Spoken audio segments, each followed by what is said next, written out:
Have a good day, class 8 student. Now today your social science history part, chapter number 1 and also page number 2. Topic is which dates. By what criteria do we choose a set of dates as important? कौन से criteria में हम लोग choose करेंगे कि history में date का importance? The dates we select, the dates around which we compose our story of the past are not important on their own. जो डेट हम लोग सिलेक्ट करते हैं और जो हम लोग हिस्ट्री बुक में कंपोज करते हैं, टाइप करते हैं या हमारे अतीत के बारे में, ये इम्पॉर्टेंट नहीं है अपने हिसाब से, मतलब उस हिसाब से इम्पॉर्टेंट उतना भी नहीं है. They became vital because we focus on a particular set of event and important. Because का रीज़न क्या है?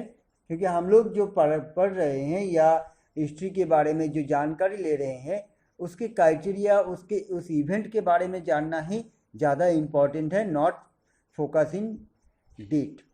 इन if our focus of study changes, if we begin to look at new issues, a new set of dates will appear significant.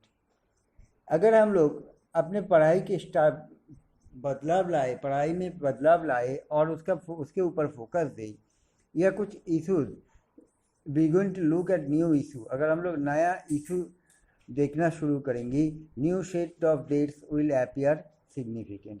Consider an example. एक example के तौर पे हम लोग ये बता रहे हैं, in the histories written by British historians in India. इतिहास जो लिखा गया है British historian in India, India के में जो ब्रिटिश लोग आए थे और उसके हिस्ट्री के बारे में जो लिखा गया है, इसके बारे में अगर हम लोग बात करेंगे तो क्या देखेंगे? This history began with the rules of the first governor general Warren Hastings and end with the last viceroy Lord Mountbatten. तो इस हिस्ट्री में स्टार्ट होता है कि फर्स्ट जनरल, ब्रिटिश जनरल जो थे लॉर्ड वॉरेन हेस्टिंग्स, इनसे शुरू होता है और ख़त्म कहाँ से होता है? लॉर्ड माउंटबेटन जब वाइसरॉय के तौर पे थे वहीं पर.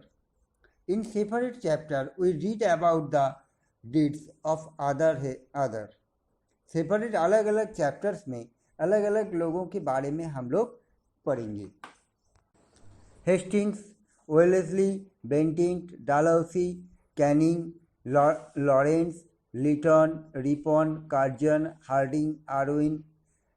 It was a seemingly never-ending succession of government general and viceroy.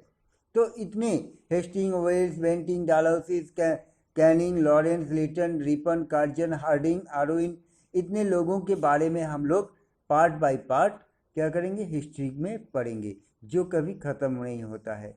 All the dates in this history books were link to this personalities. सभी डेट हिस्ट्री बुक में जो दिया हुआ है ब्रिटिश हिस्ट्री में, सभी डेट एक एक जो वाइसरॉय हैं या जनरल है उनके साथ जुड़ा हुआ है.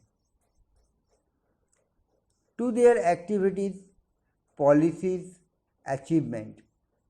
और क्या है ना, उन्हीं लोगों का जो एक्टिविटीज, वो लोग जो काम कर रहे थे, उन लोगों का पॉलिसीज़ के बारे में, उन लोगों के अचीवमेंट, वो लोग क्या अचीव किए हैं उसके बारे में उसमें लिखा है. It was as if there was nothing outside their lives that was important for us to know. इसके अलावा और भी कुछ जानकारी जो आउटसाइड से हम लोगों को मिलता है, ये है इम्पॉर्टेंट जानने के लिए. The chronology of their lives marked the different chapter of the history in British India. Chronology में उन लोगों, क्रोनोलॉजी क्या है ना, जो बायोपिक या बायोग्राफी जो खुद नहीं लिखा जाता है, दूसरे के द्वारा लिखा जाता है, उसको क्रोनोलॉजी कहते हैं.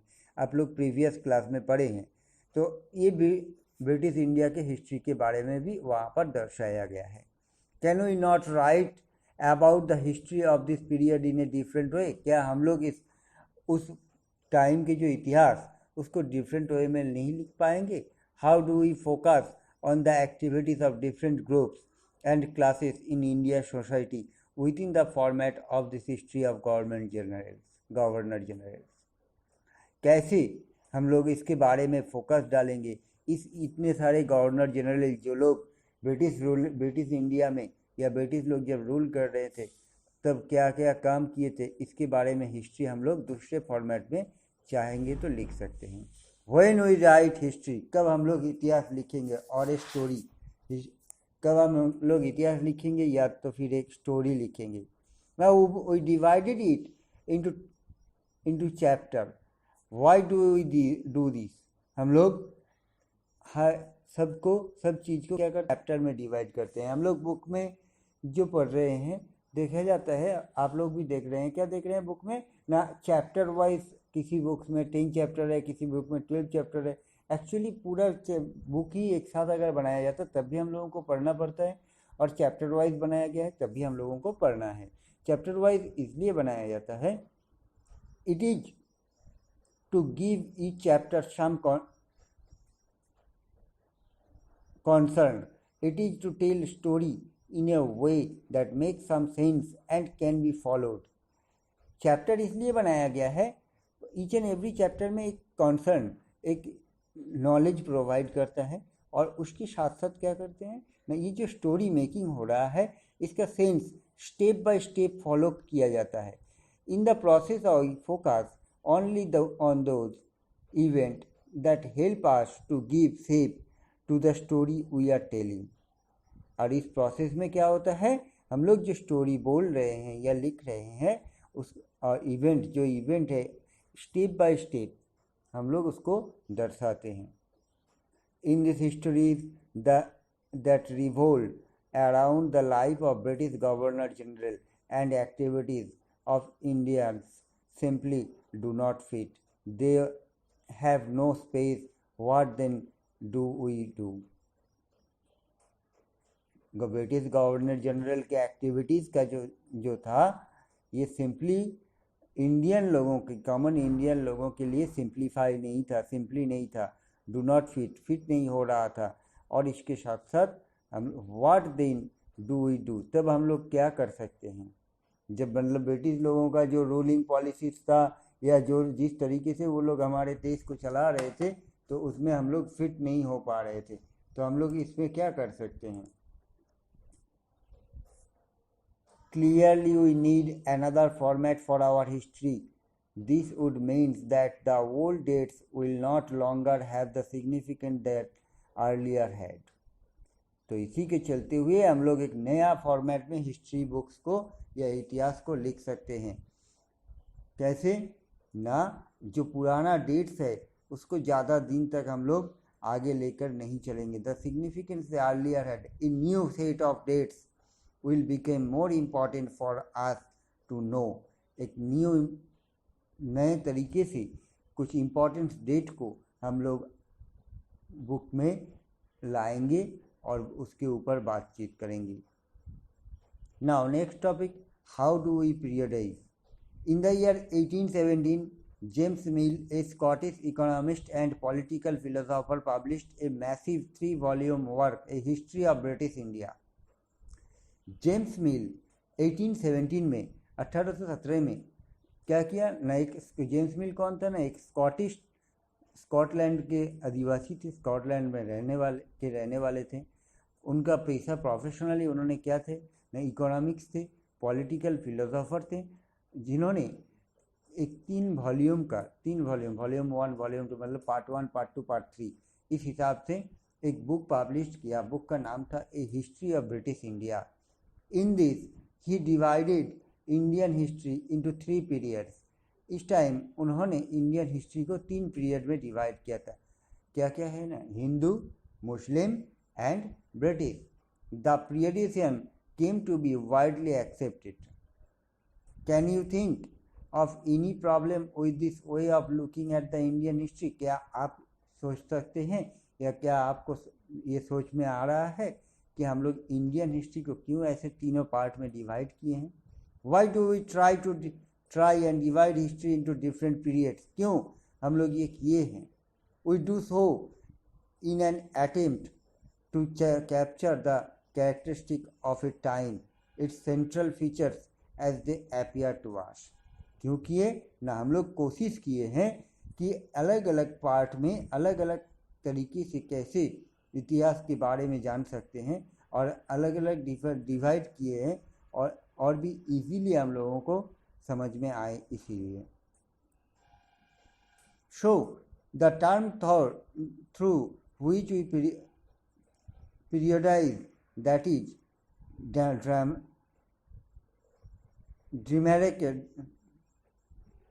demarcate the difference between periods become important.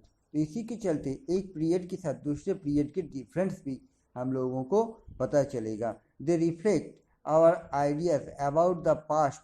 They shows how we see the significant of the changes from one period to next period. तो और इसके साथ साथ हम लोग इस जो डिवाइड किए हैं हिंदू, मुस्लिम और ब्रिटिश पीरियड, इन तीनों पीरियड में जो डिवाइड करने के बाद हम लोगों को और भी क्लियर कॉन्सेप्ट और भी क्लियर हो जाएगा अलग अलग डिवीज़न में, अलग अलग पार्ट में कैसे इंडियन हिस्ट्री को डेवलप हुआ है. Mill thought that all Asian society were at a lower level of civilisation than Europe. Mills का ये थिंकिंग था कि जो एशियन कॉन्टिनेंट में, एशिया के जितने भी देश हैं सभी यूरोपियन कॉन्टिनेंट से कम सिविलाइज हैं. According to his telling of history, before the British came to India, Hindu and Muslim despots ruled the country. Religious intolerance, caste taboo and superstitious practices dominated. British लोग आने से पहले जब हिंदू और मुस्लिम राजाओं ने देश में रूलिंग कर रहे थे तब कॉमन पीपल एक दूसरे के साथ रिलीजियस इशू में धर्म को लेकर लड़ाई करते थे. कास्ट का प्रॉब्लम था. सुपरस्टिशियंस मतलब अंधविश्वास या कुसंस्कार को मानते हुए आगे बढ़ते थे अपने सोशल लाइफ में. Now British rule Mill felt could civilise India. Mill ने सोचे कि अगर इंडिया सिविलाइज्ड हो जाएगा तो क्या होगा. To do this is was necessary to introduce European manners, art, institutions and laws in India. तो इसी के चलते अगर इंडिया को सिविलाइज बनाना है तब यूरोपियन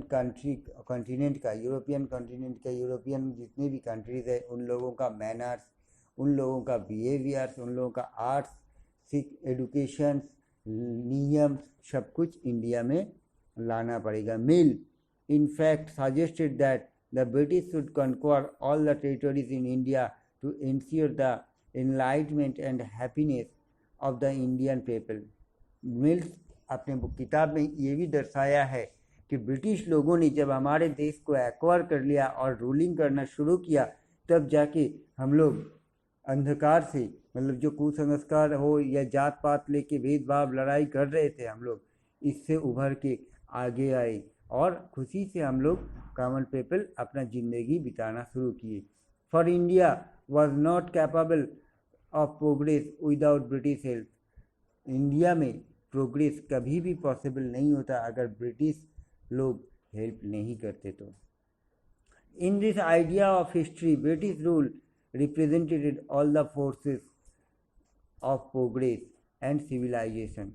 इस आइडिया के चलते हुए हम लोगों को क्या पता चला ना, ब्रिटिश रूल रिप्रेजेंट कर रहा था सभी तरीके का फोर्स और प्रोग्रेस, सिविलाइजेशन. सोसाइटी में हमारे देश के जो समाज है या कॉमन पीपल है उन लोगों को सभ्य बनाने के लिए या सिविलाइज्ड बनाने के लिए, ये जेंटल पर्सन बनाने के लिए ब्रिटिश रूलर का जो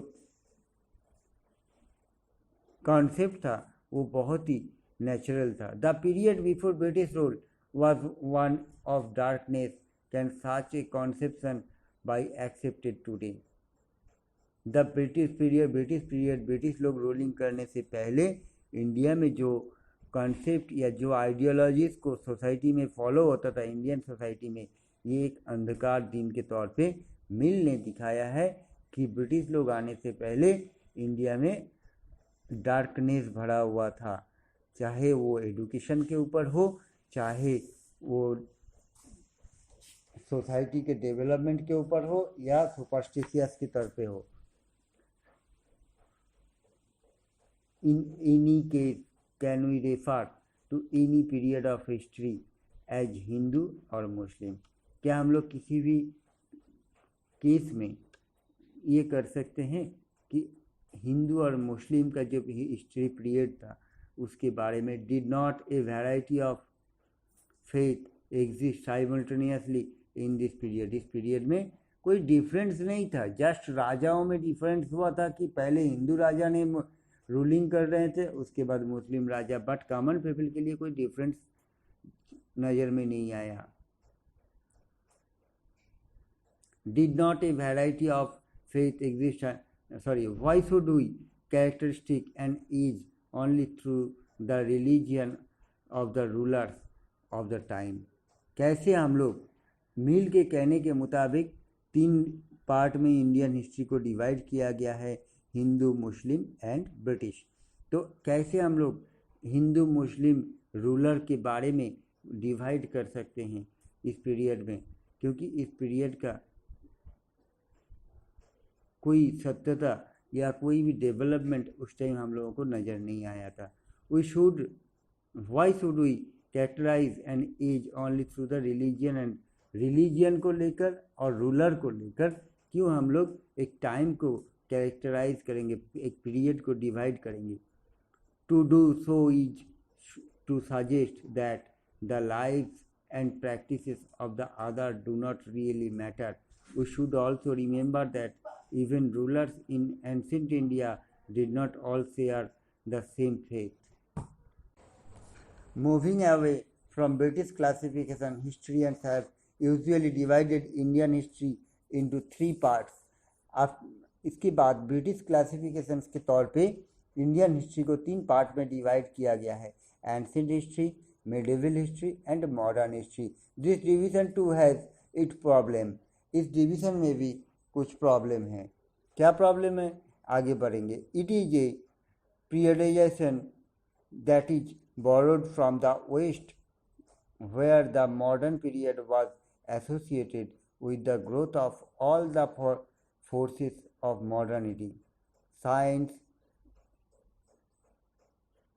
reason, democracy, liberty and equality. Medieval was the term used to describe the society where these features of modern society did not exist. यहाँ पर भी कुछ कन्फ्यूशन है. हम लोग मॉडर्न हिस्ट्री को तो स्पेसिफाई कर सकते हैं विज्ञान, उसका reason, democracy, liberty, force and modernity के तौर पे, but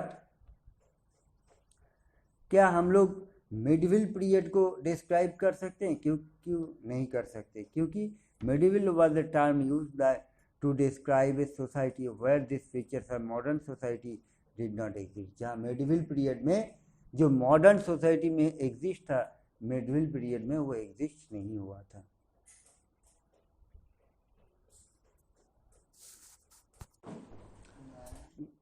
Can we describe the period of our can we uncritically accept the characterizations of the modern period to describe the period of our study?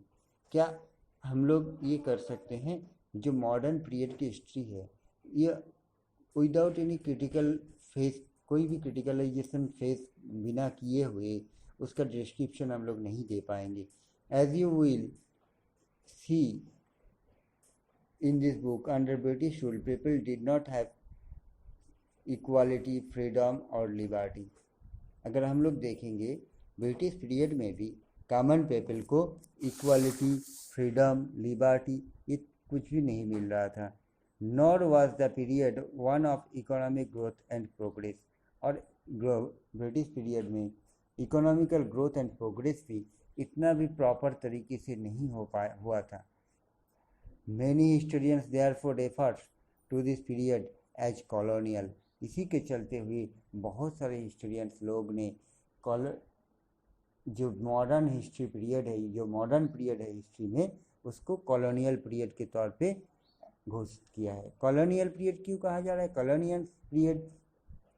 Colonial जो होता है, कॉलोनियल्स means है कि one country who dominates another country, एक country जो दूसरे country को dominate कर रहा है, ऐसे जो डोमिनेटेड कंट्री होते हैं, जो कंट्री डोमिनेट हो रहा है, उस कंट्री को कॉलोनियल कंट्री कहा जाता है। ओके,